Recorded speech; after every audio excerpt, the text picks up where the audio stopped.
Baik, Assalamualaikum warahmatullahi wabarakatuh. Perkenalkan, nama saya Nika Fatur Rahman, NPM 1707051031. Pada kesempatan kali ini, saya akan memaparkan proposal tugas akhir saya yang berjudul Sistem Informasi Inventory dan Peminjaman Barang CV Lana Putra berbasis web. Baik, langsung saja ke pembahasannya. Yang pertama adalah latar belakang. CV Lana Putra merupakan perusahaan yang sudah berdiri sejak 1968, namun pengelolaan data barang masih manual. Saat ini, sistem yang berjalan di CV Prana Putra masih memiliki banyak kekurangan dan kelemahan seperti penyusunan data barang yang masih belum terkomputerisasi atau masih manual yang mengganggu kinerja perusahaan. Berikutnya adalah ketidakcocokan antara hasil pencatatan yang secara manual dan jumlah barang yang tersedia dan sulitnya mengontrol persediaan barang yang ada. Dengan adanya pengelolaan barang yang baik, maka akan semakin mempermudah perusahaan dalam memantau penggunaan barang. Selanjutnya, adalah rumusan masalah. Berdasarkan pemaparan latar belakang tersebut, maka rumusan masalah yang akan dikaji sebagai berikut. 1. Bagaimana membuat laporan suplai barang berdasarkan pendataan melalui sistem. Yang kedua, bagaimana membuat laporan peminjaman barang-barang perusahaan berdasarkan pendataan yang dilakukan oleh admin melalui sistem. Selanjutnya adalah batasan masalah dari sistem informasi inventory dan peminjaman barang CV Lana Putra berbasis web. Yang pertama, sistem dapat mengelola data barang serta pendataan peminjaman barang perusahaan. Yang kedua, sistem dapat membuat laporan data barang dan peminjaman barang perusahaan berdasarkan pendataan yang dilakukan oleh admin. Yang selanjutnya adalah tujuan dari tugas akhir ini adalah tujuan dari sistem informasi ini adalah menghasilkan sebuah sistem yang dapat membantu admin dan perusahaan dalam melakukan pendataan inventaris dan barang-barang milik perusahaan. Berikut adalah IR diagram dari sistem informasi inventory ini.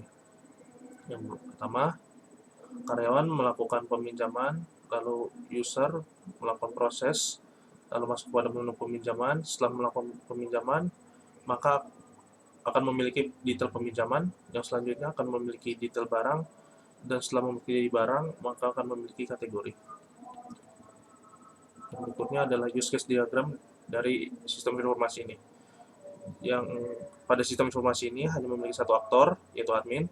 Admin dapat mengelola data karyawan, mengelola data barang, mengelola data peminjaman, mencetak laporan peminjaman, dan mencetak laporan data barang. Yang selanjutnya adalah activity diagram, diagram mengelola data karyawan. Yang pertama, admin mengklik menu data karyawan, lalu akan menampilkan laman data karyawan. Setelah itu, bila ingin menambahkan, klik icon tambah. Bila selanjutnya tampil form data karyawan. Setelah itu mengisi form data karyawan. Setelah mengisi data karyawan, klik tombol simpan. Maka data akan tersimpan di database. Selanjutnya bila ingin mengedit, tinggal pilih menu edit. Lalu sistem ini akan mengambil database data karyawan. Setelah itu tampil form edit data karyawan. Lalu karyawan bisa mengedit data karyawannya. Lalu bila sudah, tinggal klik tombol simpan.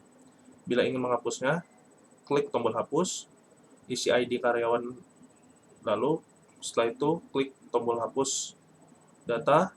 Setelah itu sistem akan menghapus data dan data akan terhapus di database. Berikut adalah activity diagram mengelola data barang. Yang pertama, admin akan melakukan klik menu data barang. Selanjutnya, sistem akan menampilkan laman data barang.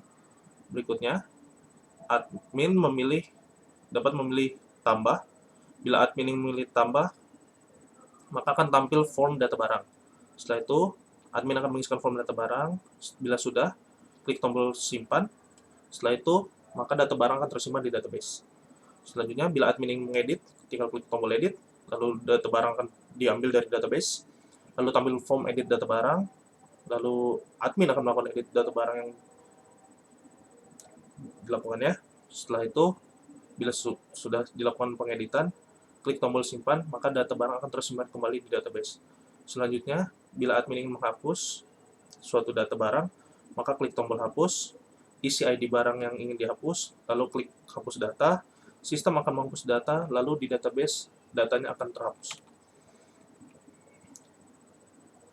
Lalu yang berikutnya adalah activity diagram mengelola data peminjaman. Yang pertama, admin akan klik menu peminjaman, lalu sistem akan menampilkan data peminjaman. Selanjutnya, admin dapat memilih bila admin ingin memilih tambah, klik icon tambah, maka sistem akan menampilkan form data peminjaman. Selanjutnya, admin mengisi form data peminjaman. Bila form itu telah diisikan, klik tombol simpan, maka data peminjaman akan tersimpan di database. Bila admin ingin melakukan edit, pilih tombol edit, lalu data peminjaman akan diambil dari database, lalu tampil form edit data peminjaman, lalu admin akan melakukan edit data peminjaman yang telah diambil di database, lalu bila sudah, klik tombol simpan, dan data akan kembali tersimpan di database. Selanjutnya adalah activity diagram mencetak data barang. Di sini admin klik menu cetak barang, maka database akan mengambil data barang, lalu sistem akan menampilkan data barang.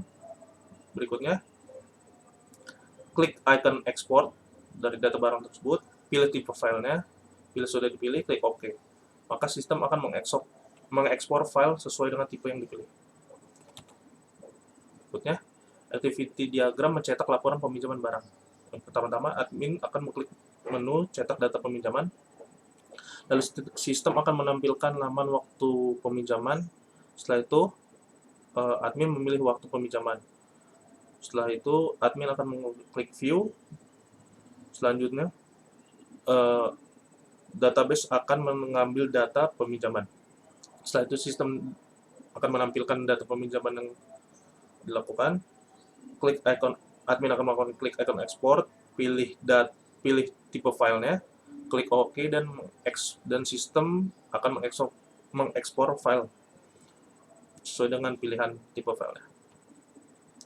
Baik, berikutnya adalah interface dari menu login dari sistem yang akan dibuat. Di sini ada tampilan ini. User bisa masukkan username dan password, setelah itu masuk menu login.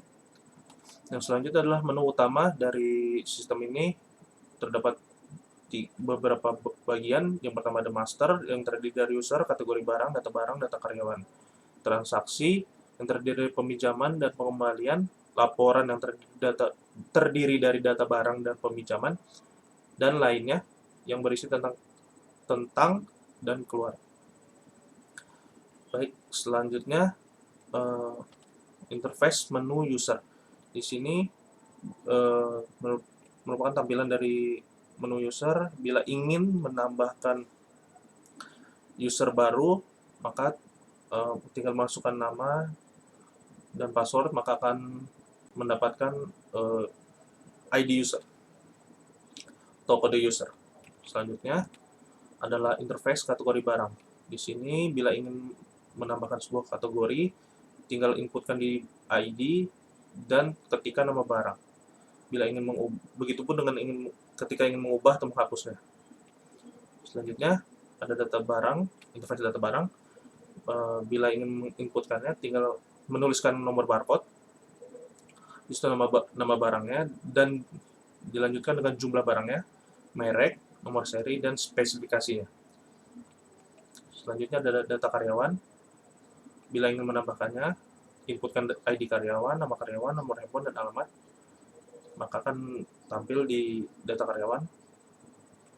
Begitupun bila ingin menambah atau menghapusnya, bisa diklik tombol ubah atau hapus. Berikut adalah interface peminjaman barang. Di sebelah kiri ini ada tanggal peminjaman barang dan tanggal pengembalian. Setelah itu, masukkan ID karyawan dan nomor barcode dari barang yang ingin dipinjam. Maka setelah ditambah, akan muncul faktur seperti di sebelah kanan ini. Nanti akan muncul nomor faktur, kode admin, nama karyawan yang meminjam, statusnya, status barangnya. Habis itu ada detail peminjaman seperti nama barang yang dipinjam, mereknya, nomor seri, jumlah ketersediaan, dan jumlah yang dipinjam. Berikutnya adalah interface pengembalian. Di sini ada tampilan data barang yang sedang dipinjam atau yang sudah dikembalikan. Bila ingin mencari data barang tersebut, tinggal ketikkan nomor faktur dan statusnya. Lalu pilih apakah barang ini sudah dikembalikan atau belum, dan inputkan kondisi barangnya. Selanjutnya berikut adalah contoh interface laporan data barang. Selanjutnya adalah interface laporan data peminjaman. Dalam interface laporan data peminjaman ini dapat dibagi ke beberapa bagian seperti laporan harian, bulanan, periodik, maupun ringkas bulan. Dan di bagian bawahnya juga ada grafiknya, bisa grafik periodik maupun bulanan. Baik, mungkin sekian presentasi pemaparan proposal tugas akhir saya. Estimasi untuk pengerjaan tugas akhir ini diperkirakan akan memakan waktu kurang lebih 6 bulan. Baik, lebih kurangnya saya mohon maaf. Wabillahi taufiq wal hidayah. Wassalamualaikum warahmatullahi wabarakatuh.